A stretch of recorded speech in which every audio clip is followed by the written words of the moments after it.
Now, the Mayor of London, Boris Johnson, has this morning weighed into the debate about how best to solve the Eurozone crisis. He says he's against the Prime Minister's big bazooka solution, decisive intervention from the European Central Bank, and against closer political ties between members of the single currency. Well, the disagreement highlights the acute political sensitivity of dealing with this problem.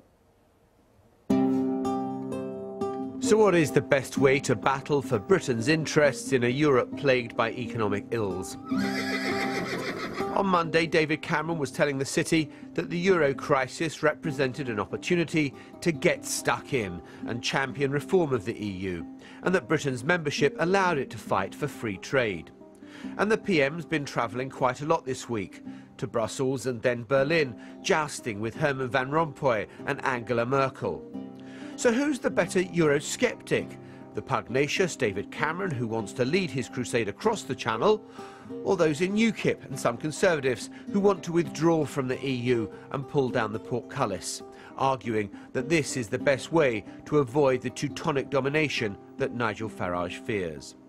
The Eurosceptic Chancellor, George Osborne, has even argued for more political integration, but only for the Eurozone to avoid financial ruin in the future, while at the same time resisting Franco-German demands for a levy on financial transactions, which the British say would hurt their moneylenders in the City of London. So, where is the patriotic cause? Fight or flight?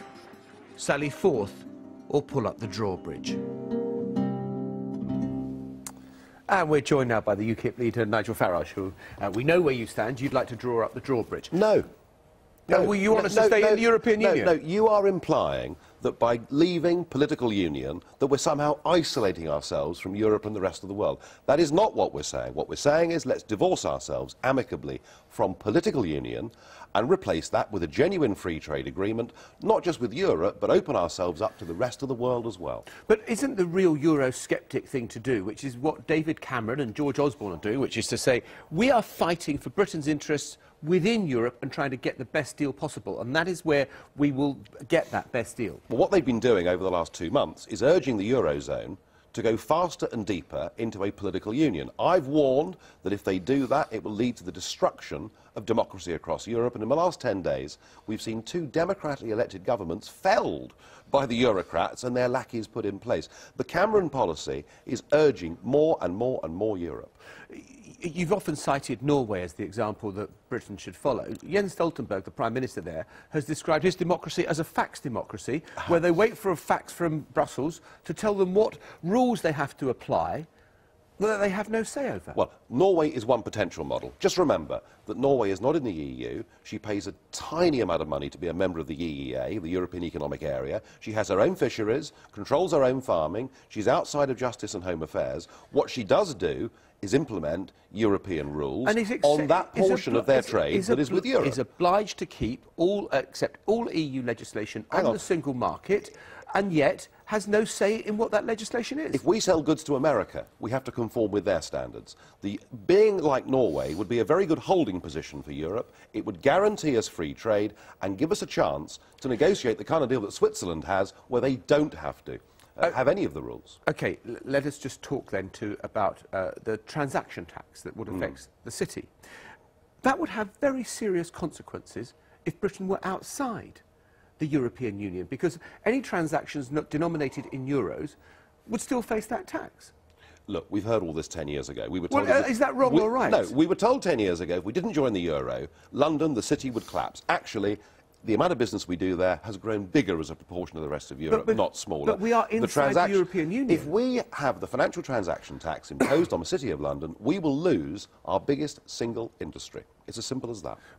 But if Britain were outside the European Union and Europe goes ahead with the transaction tax, then that is going to hit the City of London very hard. No, the City of London would then become like an offshore island, and you would see everybody from Frankfurt and Paris coming to London. That is how business works.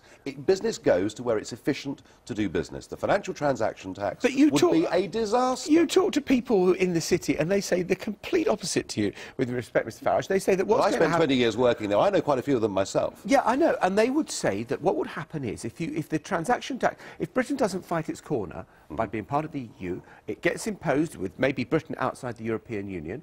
Anything that's denominated in euros would still be subject to that tax. The banks would go elsewhere. They would not stay in London. You are suggesting that the Eurozone will turn in on itself. Whatever they try to do, they will not be able to stop products denominated in euros or dollars or sterling being traded in the City of London. We are a flexible, adaptable financial community. We're good at it, and we don't want Brussels closing it down. You said you don't want to live in a German-dominated Europe, which is what we've got now. Well, it certainly is, and that's because there is a total vacuum of leadership in Brussels. Whilst they've got a lot of power, they've got no authority because no one's elected. Merkel has stepped into the breach. She is now in charge. That is bad for Europe. Don't forget, the European Union was supposed to hold Germany's power in. Just very briefly, do you think that Germany would have less power were Britain to withdraw from the EU? No, I think that Germany is in a totally dominant position within the Eurozone, and the only way to get democracy back is for countries like Greece and Italy to leave the Euro. Sarah? Is there a bit of a danger that you're sort of inflaming prejudice by talking about Germany rather than Europe? Is there a sort of... No. There's a sort of no. something emotional no, I mean, about look, what has happened in Greece and Italy is democracy has been Yeah. stripped out of those countries. That is something that ought to be worrying us very greatly indeed. The fact the Germans are in charge, no one country should be in that dominant position in Europe. That can't be good for anybody. It's, what you have, I think, is a tension between an essentially emotional argument, because to care about the nationality of whoever is providing economic leadership is emotional rather than intellectual. The intellectual argument is who is best suited to deliver economic benefits to this part of Europe. And you have a pretty tough job convincing me that any of the current crop of politicians in Westminster were better suited to economic management than Angela Merkel and her team. Just to pick unemployment, I think 2 jobs created since May of this year in Germany for every 1 lost here. It might be a generational thing, and I don't mean that to sound insulting, but I don't particularly care about the nationality or the origin, the geographical origin of sound economic leadership. Okay. Well, I don't think it is sound economic leadership. It's better than ours. No, the best thing is those just categorically better than ours, domestically. Those Mediterranean countries need to leave the Eurozone. I'm It doesn't talking matter about how much money Germany throws at it. Doesn't matter how much money they throw at it. Those countries are in the wrong currency, and the whole thing's failing. It's going to break up. But would you accept that is an emotional argument that James has just said? That you don't want to live in a German-dominated Europe? It sounds... There's just a little bit of kind of racism there. Oh, come on, I'm married to a German, for goodness sake. I mean, it's very unlikely that I'm going to take a strong anti-German line per se. I think it is... Well, it is a strong anti-German line per se. We have had 2 German ministers in the last week being abusive about Britain, abusive about our status, telling us the pound's dead, we must join the euro, we must have the financial transaction tax. The time has come to say to German politicians and EU politicians, thank you, we've had enough, we're getting out of here, we'll have a simple free trade deal, and that's sufficient. It's not abuse, it's Teutonic pragmatism. They're simply seeing... Say the pound's dead? But that's what they believe. It up and join. That's what they believe. It's not an insult. Well, I'm sorry, again, I take it as an insult. That's an emotional response. I take it as an insult, absolutely. All right. There we're going to draw stumps on that particular issue. Thank you very much indeed, Nigel Farage, for being with us.